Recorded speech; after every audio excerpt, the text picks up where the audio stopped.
Welcome to A Celtic State of Mind. I'm Paul John Dykes, and today we are recording in the penalty spot in Sword Street in Glasgow.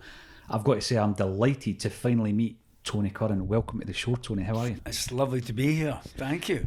Your name has popped up a few times on the live discussion on Acsom, so thank you for your support.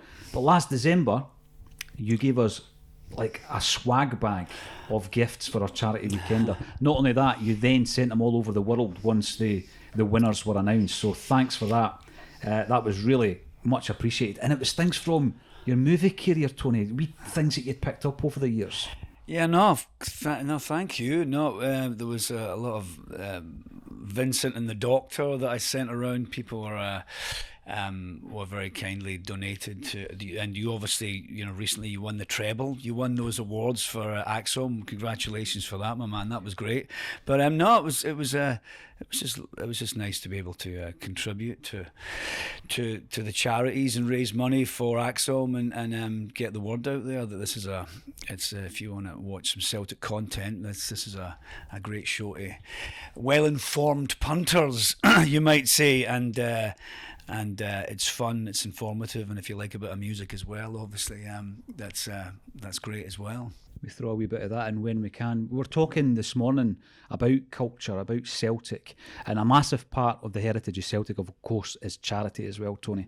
And you're over in Scotland, you're based in LA now? Yeah, Los Angeles, yeah. You're back over here, and one of the things you did, obviously, is visit Celtic Park. I'm guessing that is one of the things that's always in your mind, and you visit your family as well. But whilst you're up at Celtic Park, you got involved with the foundation event up there. Go and tell us a wee bit about that. Yeah, no, Jane Maguire, who works for the Celtic Foundation, she contacted me quite a few months ago now, and obviously our friends Martin Compston, Gianni Capaldi were all asked to be ambassadors, which was a huge honour.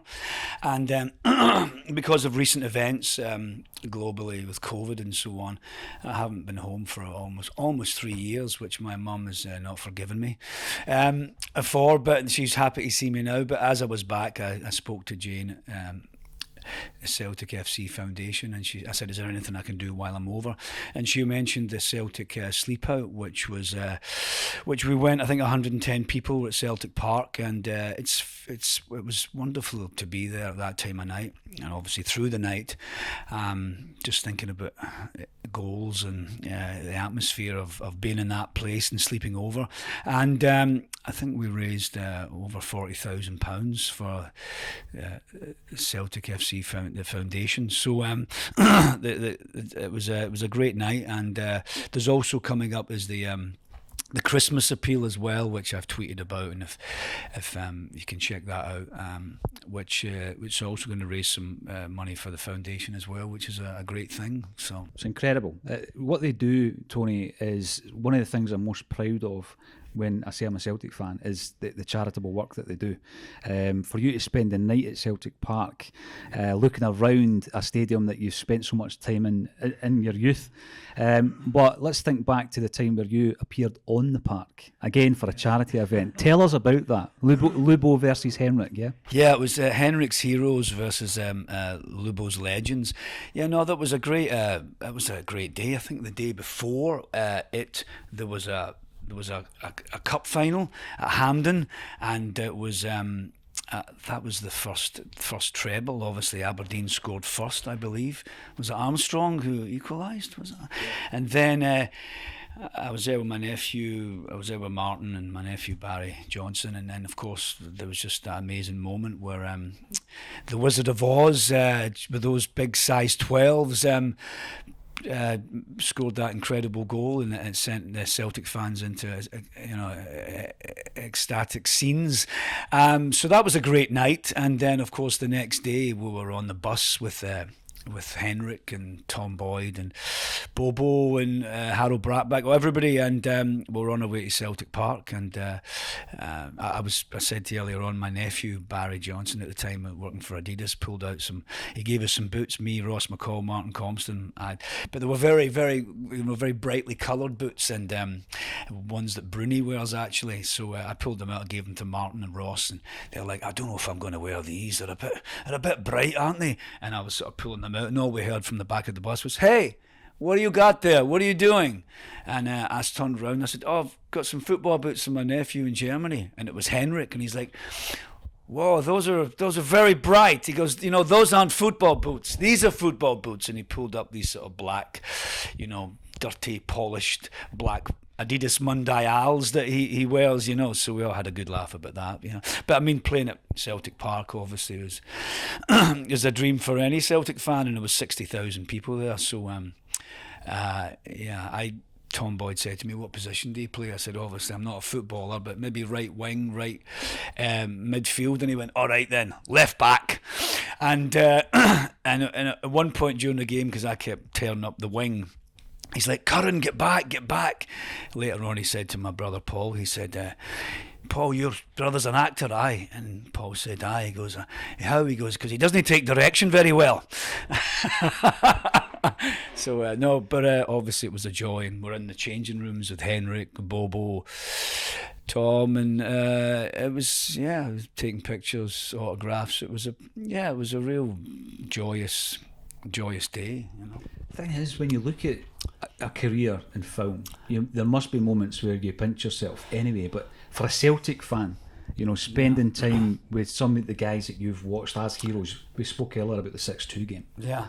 And then you're in a bus and you're on a park with Henrik Larsson. It's incredible, isn't it? No, it was incredible. It is. I mean, you can only imagine what it was. I said earlier, and it was just for a moment thinking what it would be like to be a Celtic player or feel like a Celtic legend, but like going towards the park. I mean, you can only imagine what it was like back in '67 when the Lisbon Lions arrived back at Celtic Park at Paradise with the European Cup, and those moments, scenes of them coming off the bus and then going round Celtic Park with the trophy.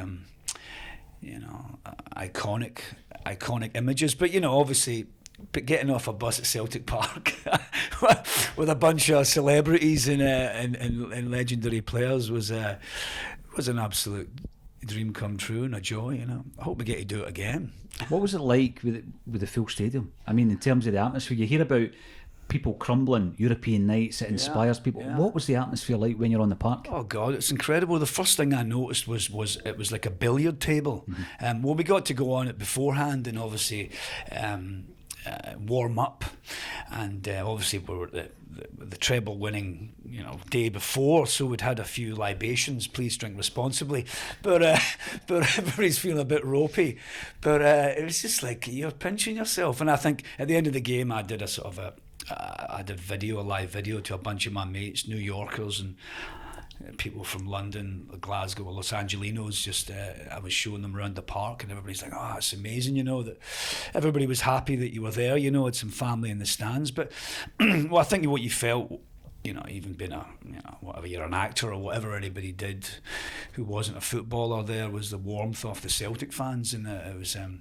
good for you, pal. And it must be a great experience, and it was. Even I mean, doing the Celtic sleepover, just being there at night with no fans in the stadium, was kind of beautiful, surreal, and a sort of weirdly romantic, if I can put it like that. It was a sort of the stadium emanates and brings up so many memories. When I was trying to go to sleep, I said to you earlier, all I kept thinking about was Henrik nutmegging your man and then chipping it over Kloss for the fifth goal in the 6-2 game.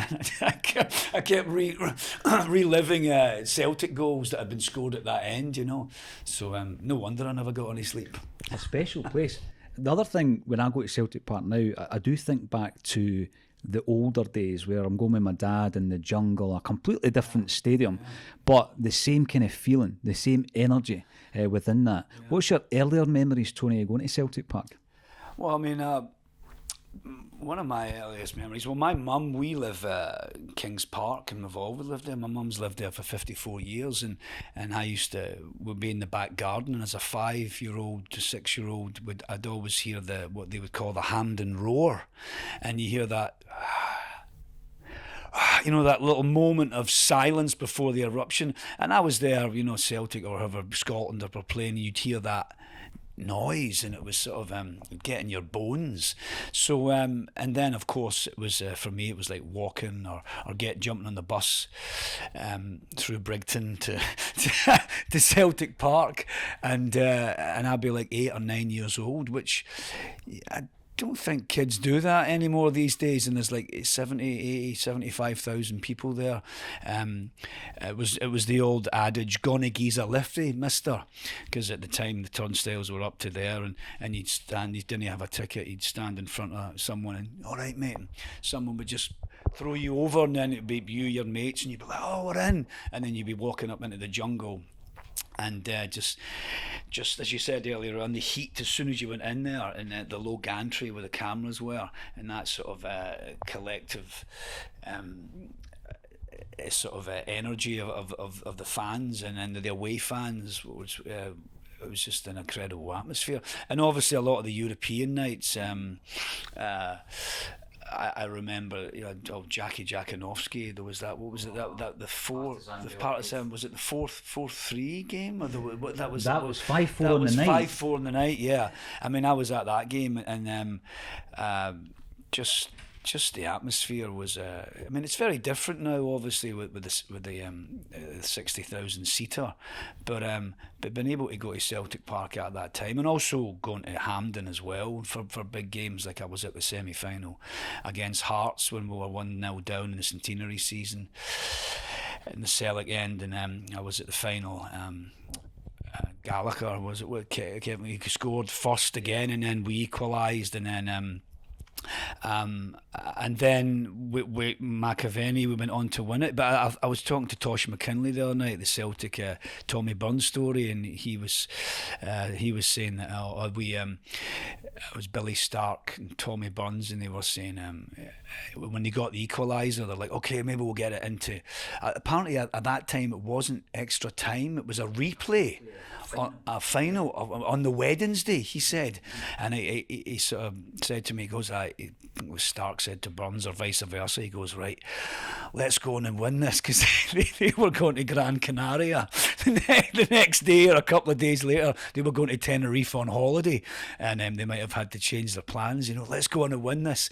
And I always have this image, even you see it on TV, but I remember looking at Caesar, looking at Billy McNeil, and all he was doing was like, up that bar, get up that bar, and his suit was waving.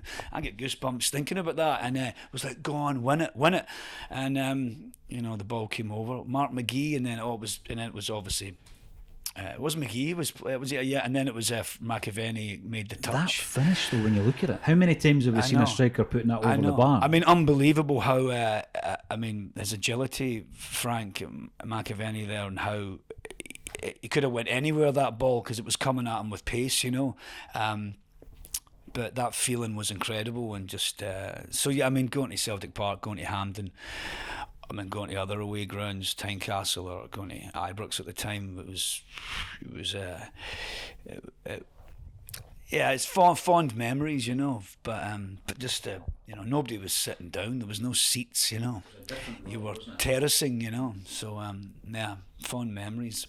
I follow you on social media, and you posted, I think, last night, a tremendous picture of a family member with Jock Stein and Joe Beltrami at Celtic Park. Talk to us about your family connection to Celtic. Yeah, it's my mum, my mum's dad, my papa, as I call him, my grandfather, Tommy Riley, my mum's dad. Yeah, he was a scout for Celtic from the late 60s up through the early 70s. Friend of Jock Stein, probably a, God bless, friend of Bertie, friend of the Lisbon Lions, and I've mentioned it before. It was him and Sean Fallon, and I think I read about it recently, which I didn't realise. He was at Ibrox. Danny McGrain was playing at a game against England, I believe, under 18s, and my papa Tommy was there with Sean Fallon. They spotted him. Apparently Danny was playing out of position that night. He was playing right midfield. They got battered apparently by England, but anyway, the pitch was a bit of a mud bath, but he came off, and Danny didn't think he played too well. But afterwards, my papa, I don't know if it was that night or the night after, but they went up to Drumchapel and they said, can we speak to you, Danny, about possibly signing you for Celtic, and then apparently went up and if I can talk about this, and I don't know if it's Danny or Danny's family said, "Oh, that's great, thank you, Mr. Fallon, Mr. Riley," but do you know that I'm a Protestant, and maybe there's this is, I'm pretty sure it's true. He goes, my papa said, I do, son, I know that you're a Protestant, but we don't care if you're a Protestant, Catholic, Jewish, Muslim, or you come from another planetary system. As long as you can play football, son, you can play for Celtic. So, and they obviously scouted Danny, and the rest, as they say, is history. So yeah, no, I've been, but my papa was he was very much invested into boxing at the time as well, and he was a scout for Celtic. So yeah, to have that to have that part of my family with Celtic as well is obviously it makes you very proud. Absolutely. This is the interesting thing about Celtic. Danny McGrange told me this story, and it's in my book. Yeah. Danny was the first ever person I interviewed for my first book, and he told me that story. So your papa's named in the book, which is over there, and you can take that away. So I love the fairy tale at Celtic. I really do. I love the fairy tale element. And I've read over the years that there will be something cinematic, Celtic related, a movie, a big budget movie. It's never materialised, Tony. Is that something that you think would work on the silver screen? Well, I mean, I don't see why not. I mean, if you look at obviously, recently Bend It Like Bertie is on right now. Jim's play. I haven't seen it. I've heard it's wonderful. Is it the 65 Cup run? And then the Tommy Burns story. Well, even in the centenary year, there was the Celtic story in the theatre. But there's so much richness and so much romanticism and characters and legendary moments within the Celtic club that I don't see why not. I think there could very well be a film that's attached to it, whether it's to do with the Lisbon Lions or whatever it may be. I think there's so much possibilities there, and and then of course anybody who's a Celtic fan and an actor would want to be part of that, but it's funny when you look back at the players, that Tommy Gemmell or Willie Wallace or some of these characters, even back then they looked older. They looked older than it's sort of like that big mug on him, Centenary year, Tony. Roy Aitken. Yeah, he's 28. Yeah. You think, really? Yeah, they certainly see there's a maturity about them, and obviously, feed the bear, that I think Roy Aitken's hair at the time, he had this big fro, didn't he? This amazing sort of do. But I guess the different times, John. Tough times. No moisturiser back then. No, the big question is, should that movie ever see the light of day, who do you play? Oh, look at that. There you go. That's the go. If I was ever fortunate enough to be part of that would be I don't know. Some friends of mine said you look like Tommy Gemmell with that big conch of mine, or Willie Wallace or someone like that. But I mean, you've done films the Nottingham Forest film, didn't they? They did it about that was incredible. That was wonderful, wasn't it? Michael Sheen. Brilliant. So if there was a story, I think it would be very moving and very poignant, and it would be a great celebration of what Celtic is about. And I think it would be more about maybe they're calling me now. Maybe they're going to offer me a role or something. Is that Scorsese? Is that tell him I'm in. If I can go on about that, I think it'd be a story that wouldn't. I think would be interesting for not just Celtic fans, but just for anybody really. I think if you tell a story about a club but if it has if there's an attachment that people can relate to, not just because it's Celtic, but just because I think the sort of the foundation of Celtic and where Celtic came from, and what we sort of stand for with charity and Brother Walfred, and Irish immigrants coming over and trying to find a home because they were displaced from their own home, and the welcome from some areas that they got in the west coast of Scotland is a very I think maybe it's a very important story to tell, and people can relate to that no matter where they come from. Is that the same when you're over in the States and you speak to people who maybe don't know Celtic? I love these pictures you see on social media with yourself and others who are introducing the club to big Hollywood actors. How do you do that? How do you sell this fairy tale, and how well received is it? Yeah, no, it's a good question. I think one of the first things that people notice is the ferocity of passion that that you may display, especially when you go, hey, do you want to come to a football game? And a friend of mine who my daughters go to the same school.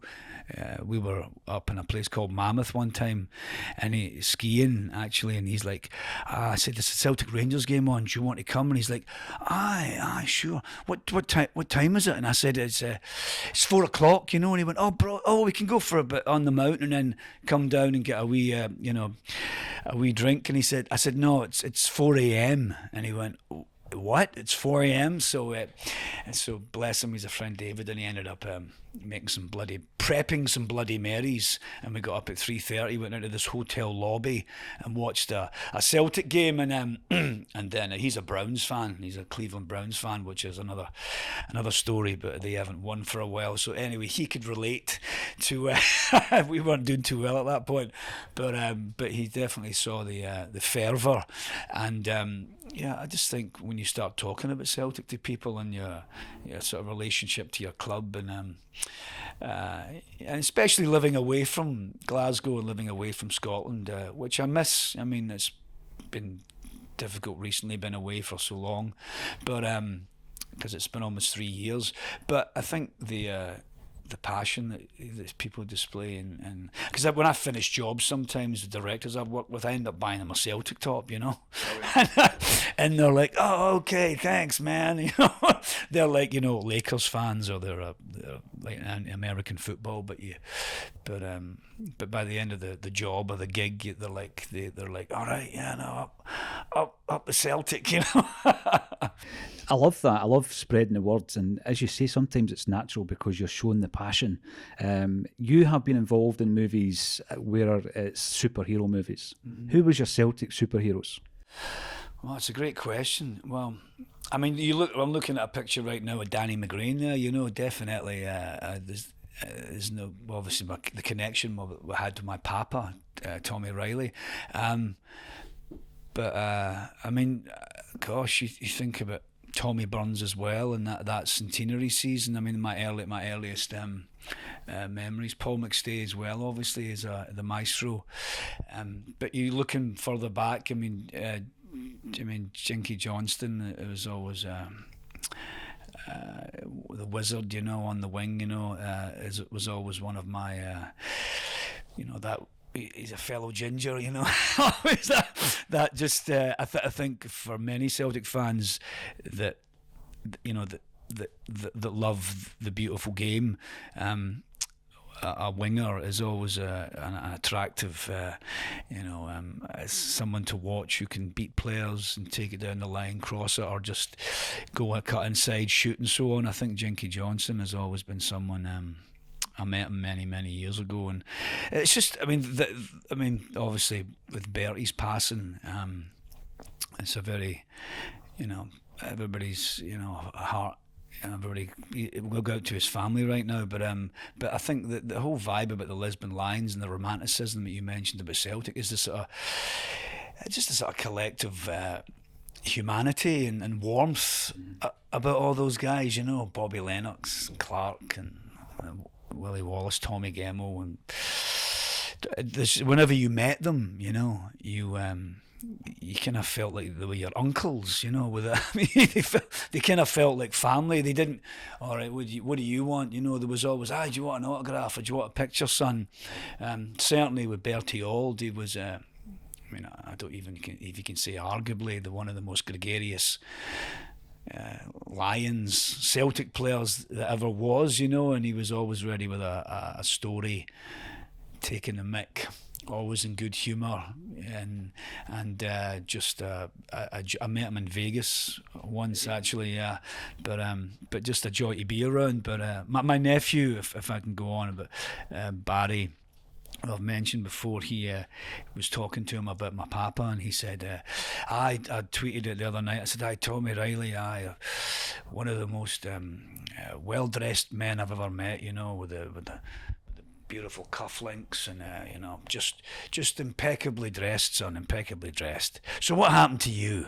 You know, so he was always you know, he's the king of the one-liners, but that's the warmth of those players has always been a huge factor of being a Celtic fan. It's incredible. They make you feel special, don't they, when you meet them? Yeah, no, totally. They don't feel like you know, airs or graces. No airs or graces. I think you were talking about that in the show this week. There's just a sort of a great warmth and a great like they were living their dream, you know. Like Bobby Lennox's, you know, statue. That's that beautiful statue that was I saw recently. Is it in Saltcoats? Is it? Yeah.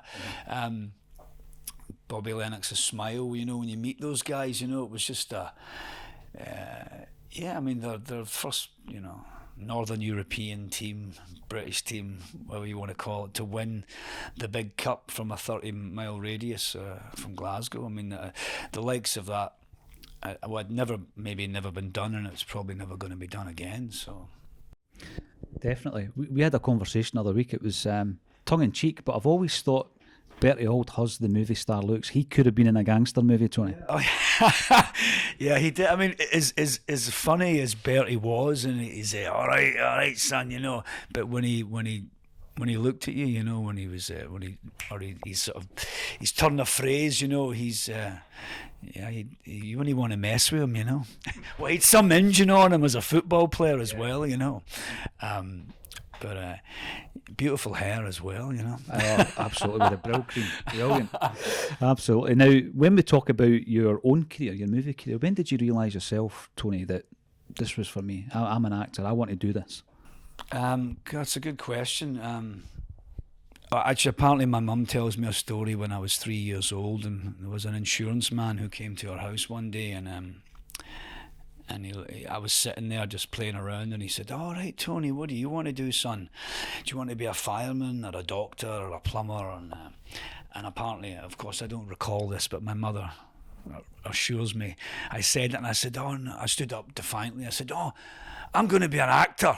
So I don't know where that came from, but when I was 14 years old, I went to Holyrood Secondary School in the south side. Before that, St Fillins was my primary school. But when I was 14 years old, I got an opportunity to do a TV show with Davy Mackay, actually, who's a big Celtic man, called Stookie. I remember it. Yeah, always ready to take a chance. Catchy music there. And so there was a few Celtic jerseys in that show. There was, yeah. And Lenny O'Malley was another Celtic man in it. There was a few, yeah. I think Davy Mackay definitely made sure that Stookie was a Celtic man. But that was the first gig that I ever got, like television gig. I'd done some theatre, but I was fortunate enough to go on from that to go to drama school at Royal Scottish Academy, and then I went to Edinburgh, did a lot of theatre, and moved to London, and I didn't make a conscious choice to leave the UK and go to California, but I did a film, League of Extraordinary Gentlemen, in the Czech Republic, which sadly it was Sean Connery's last film, but I worked with some Brits and some Europeans, Americans over there, and they said, come to LA, la la la, and I ended up selling my house and then moving over there, and I seem to get work, so I just sort of just seems to continue from there. But no, it's been I've been very lucky, you know. Like God bless Bertie Auld, what he says from his upbringing. You know, he feels very fortunate, like Tommy Burns and the Tommy Burns story, saying, you know, I'm living the dream. You know, so I'm definitely very. I think I'm a humble person, you know, to be quite honestly, and I'm very appreciative of the opportunities I've been given. But people say, you've been lucky, son. And I'm like, yeah, I have been lucky. But at the same time, you make your own luck. Do you know what I mean? So, I hope it continues. I hope so as well. One final question, Tony, is as a Celtic fan growing up, you hear the stories of the Lions and the teams that have gone before, and I think about the team that stopped the 10. I think about Martin O'Neill's era, Brendan Rodgers' era, and, you know, a quadruple treble, 9 in a row. We're moving into a new era with Ange. I like what I hear. I've liked a lot of what I've seen. Where do you think Ange Postecoglou can take us? Yeah, I mean, that's yet to be written, obviously, but listening to the show this week and listening to Ange a few days ago, the AGM and the conversation that he had, and he had time for everybody, he answered everybody's question.